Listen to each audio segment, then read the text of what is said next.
نحمده ونصلي ونسلم على رسول الكريم اما بعد فاعوذ باللہ من الشیطان الرجیم بسم اللہ الرحمن الرحیم۔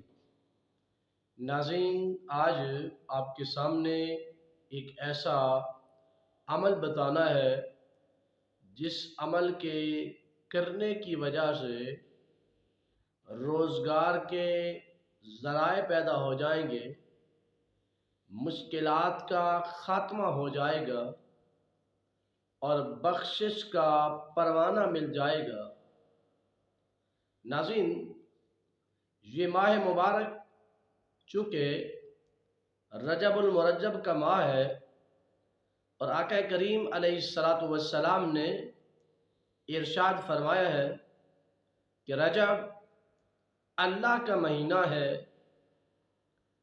اور شعبان مجھ محمد عربی صلی اللہ علیہ وآلہ وسلم کا مہینہ ہے اور رمضان میری امت کا مہینہ ہے۔ ناظرین، اس ماہ مبارک میں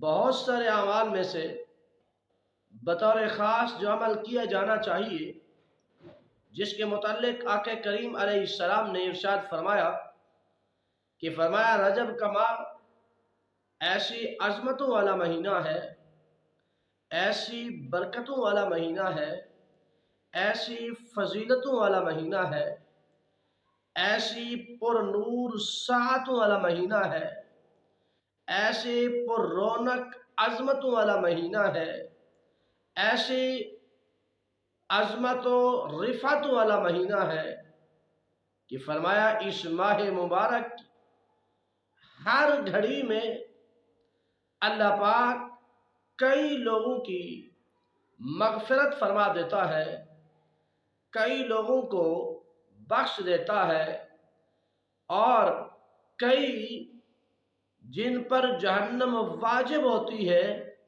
اس ماہ مبارک میں استغفار پڑھنے کی برکت سے انہیں جہنم سے خلاصی مل جاتی ہے۔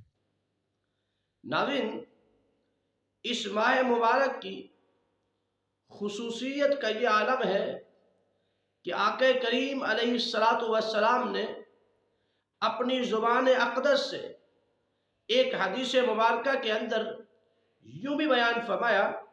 حضرت عبداللہ ابن عباس بیان فرماتے ہیں، حضور نے ارشاد فرمایا کہ جب کوئی شخص استغفار پڑھتا ہے اور جیسے وہ استغفار کا کلمہ پڑھتا ہے، یعنی استغفار کے الفاظ ادا کرتا ہے، تو حضرت ابن عباس فرماتے ہیں کہ حضور نے فرمایا اللہ پاک اس بندے کے لیے تنگ دستی سے نکلنے کا رستہ اور سبب پیدا فرما دیتا ہے۔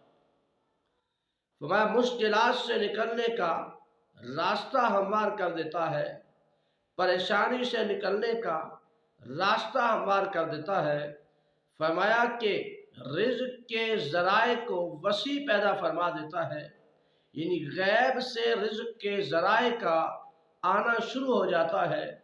فرمایا اس ماہ مبارک میں استغفار کی برکت سے اس بندے کے گناہوں کو معاف کر دیا جاتا ہے۔ فرمایا اس ماہ مبارک کی عظمت اور برکت کی وجہ سے اس بندے کی حاجتوں کو پورا کر دیا جاتا ہے۔ فرمایا جو طلب کرتا ہے اس کی طلب کو پورا کر دیا جاتا ہے۔ فرمایا جو مانگتا ہے اس کے مانگنے کو پورا کر دیا جاتا ہے، حتیٰ کہ فرمایا کہ وہ شخص جب اس رجب کے ماہ میں استغفار کی کثرت کرتا ہے، اللہ پاک کے حبیب علیہ السلام بیان فرماتے ہیں کہ اللہ پاک اس بندے کی ہر حاجت کو پورا فرما دیتا ہے۔ ناظرین، سمجھنا یہ ہے کہ استغفار کیا ہے۔ استغفار کا مطلب ہے بخشش کی دعا طلب کرنا، اور اس کے لیے دو طرح کے الفاظ آپ کہہ سکتے ہیں۔